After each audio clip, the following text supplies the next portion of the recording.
Bismillahirrahmanirrahim. Assalamualaikum warahmatullahi wabarakatuh. Perkenalkan, nama saya Afla Gusman. Saya dari Prodi Ekonomi Syariah 6 non-reguler. Baik, dalam video ini saya akan membahas masalah konflik. Kenapa saya membahas masalah konflik?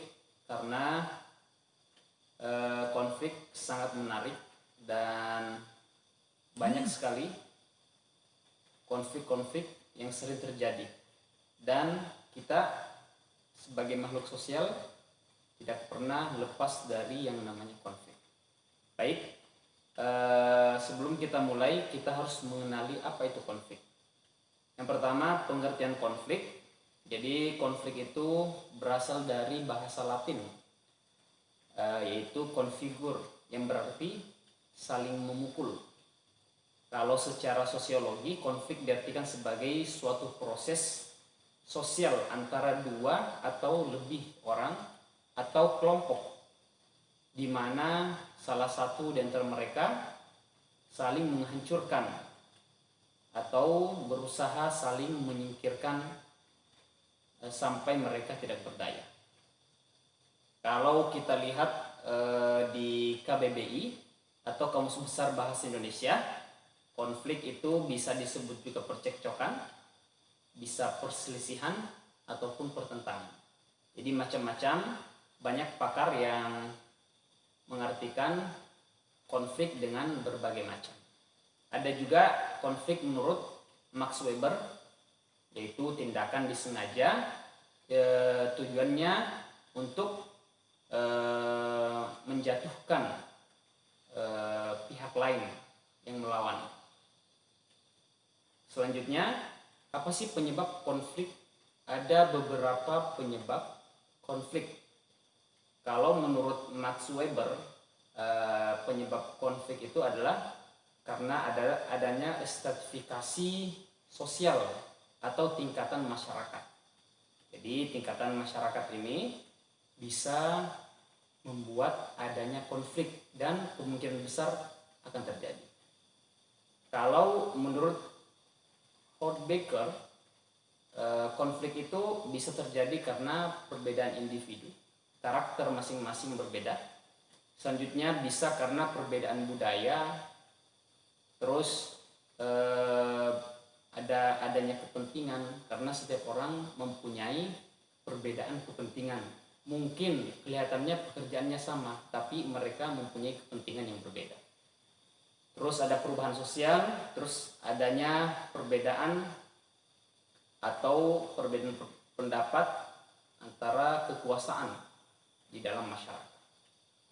Ada juga faktor-faktor lain yang menyebabkan konflik, seperti yang pertama, karakteristik individu. Seperti yang kita bahas tadi, karakter itu mempengaruhi, karena setiap orang pasti mempunyai karakter masing-masing. Akhirnya bisa timbul konflik antara satu sama lain karena perbedaan pendapat. Yang kedua, tidak meratanya distribusi sumber daya alam atau sumber daya yang ada di masyarakat, atau bisa disebut biasanya ketimpangan. Akhirnya membuat konflik antara masyarakat, karena ada yang merasa kurang, ada yang merasa tidak dihargai, ada yang merasa tidak dihormati. Selanjutnya, bisa terjadi konflik di suatu negara karena melemahnya kekuasaan. Jadi apabila kekuasaan melemah, maka rakyat akan melemah juga. Maka kemungkinan besar akan terjadi konflik di antara masyarakat, atau masyarakat akan melawan kepada pemerintah karena dianggap tidak berhasil dalam memimpin suatu negara. Selanjutnya, tidak adilnya suatu pemimpin. Nah, ini catatan penting bagi pemimpin, khususnya di Indonesia. Apabila kita tidak adil dalam memimpin, maka masyarakat kemungkinan besar akan memberontak, karena keadilan sangat penting di dalam hidup ini. Selanjutnya, bisa terjadi konflik karena ada kelompok masyarakat yang menerima ideologi radikal, atau ada masyarakat yang terpapar dengan ideologi-ideologi radikal atau terpengaruh dengan pemikiran-pemikiran buruk sehingga mempengaruhi mereka untuk bertindak sesuatu yang tidak baik, maka terjadilah konflik. Nah, biasanya di masyarakat yang kurang dalam pendidikannya mudah terpengaruh oleh pemikiran-pemikiran yang radikal. Selanjutnya, dalam konflik ada beberapa jenis konflik, itu konflik antar atau dalam peran sosial. Dalam peran sosial itu ada konflik juga. Selanjutnya, jenis konflik juga antar kelompok-kelompok. Contoh misalnya keluarga atau geng, yang bahasa bagusnya sekarang atau bahasa gaulnya geng. Selanjutnya ada konflik kelompok terorganisir dan ada juga konflik yang tidak terorganisir. Contoh misalnya polisi melawan massa. Terus ada konflik antar satuan nasional seperti yang kita lihat beberapa bulan yang lalu, yaitu ketika pemilihan presiden Indonesia. Kita lihat ada konflik yang berbasis nasional seperti kampanye antara kubu satu dan kubu yang lain saling menyerang. Bisa juga karena terjadinya perang saudara. Ada lagi selanjutnya konflik antar atau tidak antar agama. Bisa antar agama Islam dan Kristen misalnya, atau Islam dan Buddha.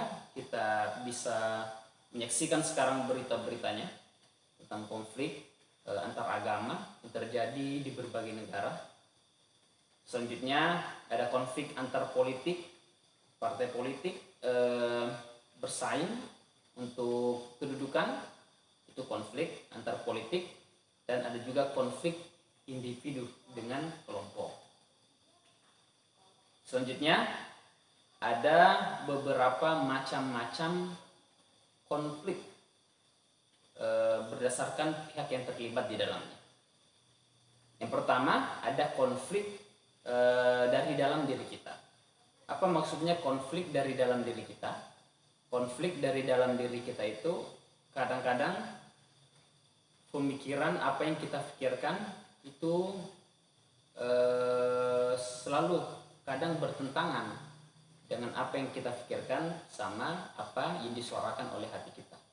Maka konflik bisa terjadi di dalam diri kita sendiri, bisa karena banyaknya tujuan-tujuan yang ingin kita capai, akhirnya kita mulai ada konflik dalam diri, yang mana yang harus kita duluankan. Atau misalnya karena banyaknya pekerjaan, akhirnya membuat konflik di dalam diri kita sendiri. Selanjutnya konflik antar individu.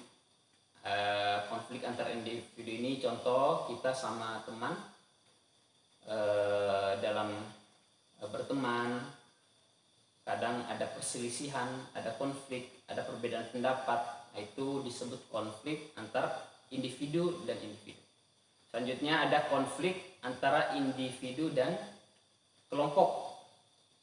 Bisa contohnya ketika suatu orang gagal dalam beradaptasi terhadap kelompok masyarakat yang ada di tempat tinggal mereka. Jadi kalau mereka kurang beradaptasi, maka akan terjadi konflik nanti antara kelompok dan individu yang gak bisa beradaptasi tersebut. Selanjutnya konflik antar organisasi. Nah, ini bisa terjadi biasanya di kampus misalnya. Ada beberapa organisasi di kampus yang dengan berbagai kepentingannya akhirnya menimbulkan konflik. antar organisasi. Atau selanjutnya ada konflik individu dan organisasi yang berbeda. Contoh misalnya ada anggota organisasi yang lain yang membuat konflik di organisasi lainnya lagi, sehingga suatu organisasi tersebut merasa dirugikan oleh perlakuan individu dari organisasi yang lainnya lagi. Jadi ini ada beberapa yang membuat konflik itu terjadi. Apa sih akibat-akibat dari konflik? Nah, ini akibat-akibat dari konflik itu sangat banyak, dari hal kecil sampai hal yang besar banyak kita temukan dan kita lihat akibat dari konflik. Jadi contoh akibat dari konflik adalah bisa terjadi keretakan hubungan antara kelompok. Jadi karena konflik itu bisa membuat hubungan kita dengan organisasi lain menjadi tidak baik. Selanjutnya, perubahan kepribadian pada individu. Jadi ketika kita konflik antar teman misalnya atau antar organisasi, itu membuat kepribadian kita, individu kita akan berubah. Berubah apa? Akan timbul rasa kebencian, rasa dendam, rasa saling curiga, dan lain-lain sebagainya. Jadi selanjutnya, karena konflik juga bisa merusak, bisa kerusakan harta, dan macam-macam. Karena biasanya konflik bisa dengan kekerasan juga. Dan adapun manfaat dari konflik itu bisa mempererat jaringan kebersamaan antar organisasi. Biasanya ketika ada konflik sama organisasi lain tersebut akan memperkuat kekeluargaan mereka untuk melawan organisasi yang lain. Itu baiknya, tapi lebih banyak buruknya ketika ada konflik-konflik, apalagi kalau konfliknya tidak diatur atau misalnya terlewat oleh batas. Oke, apa contoh-contoh konflik yang melewati batas? Kita bisa lihat ada konflik seperti di Vietnam, negara Vietnam yang berubah menjadi perang. Kita bisa lihat juga konflik dari Myanmar, bagaimana orang Islam ditindas oleh orang Hindu karena konflik antar agama. Selanjutnya, misalnya konflik yang lebih besar lagi di Timur Tengah yang tidak terkontrol, akhirnya mengakibatkan jutaan manusia meninggal, yaitu konflik antara Israel dan Palestina. Ini yang tidak kita harapkan. Konflik-konflik yang tidak terkontrol akhirnya menyebabkan kerusakan di muka bumi ini, seperti banyaknya pertumpahan darah, banyaknya korban jiwa yang harus meninggal. Dan terakhir, bagaimana cara kita untuk mengatasi konflik agar kita bisa meminimalisir konflik di dalam kehidupan kita? Ada beberapa tips agar kita terhindar dari konflik. Yang pertama, kita harus menciptakan suasana positif di dalam diri kita agar semua yang terjadi kita tanggapi dengan positif. Kalau semua yang masuk ke dalam diri kita tanggapi dengan negatif, maka kemungkinan besar akan terjadi konflik di dalam diri kita. Selanjutnya, menerima perbedaan karakter. Jadi memaklumi karakter orang lain. Karena tidak mungkin semua orang sama karakternya, pasti berbeda. Jadi kita harus memaklumi karakter orang-orang tersebut agar meminimalisir konflik di dalam kehidupan ini. Selanjutnya, hindari perlakuan egois yang mementingkan diri sendiri. Terus mulailah kita berkomunikasi dengan santun. Jangan mengeluarkan kata-kata yang kurang enak didengar. Lebih santun dan lebih bijak dalam mengeluarkan perkataan dari dalam mulut kita. Karena perkataan itu sangat tajam. Apabila salah dalam mengucap, itu bisa mengakibatkan pertumpahan darah misalnya, karena lisan. Jadi kita harus hati-hati dalam berkomunikasi. Selanjutnya, kita harus mengetahui apa yang penting bagi orang lain. Nah, sehingga kita bisa dapat menghargai orang lain. Selanjutnya, dahulukan dukungan daripada kritikan. Jangan cuma bisa mengkritik. Coba kita mendahulukan dukungan daripada mengkritik. Tapi kalau memang sesuatu itu perlu dikritik, tidak masalah kita kritik. Tapi jangan sampai mengkritik membabi buta karena atas dasar kebencian. Itu enggak bagus. Kalau mengkritik atas dasar untuk menegur agar lebih baik, itu bagus. Selanjutnya, kita harus menghargai pendapat orang lain. Jadi apapun pendapat dari orang lain kita harus menghargai. Karena ketika kita menghargai orang lain, maka kita akan dihargai juga.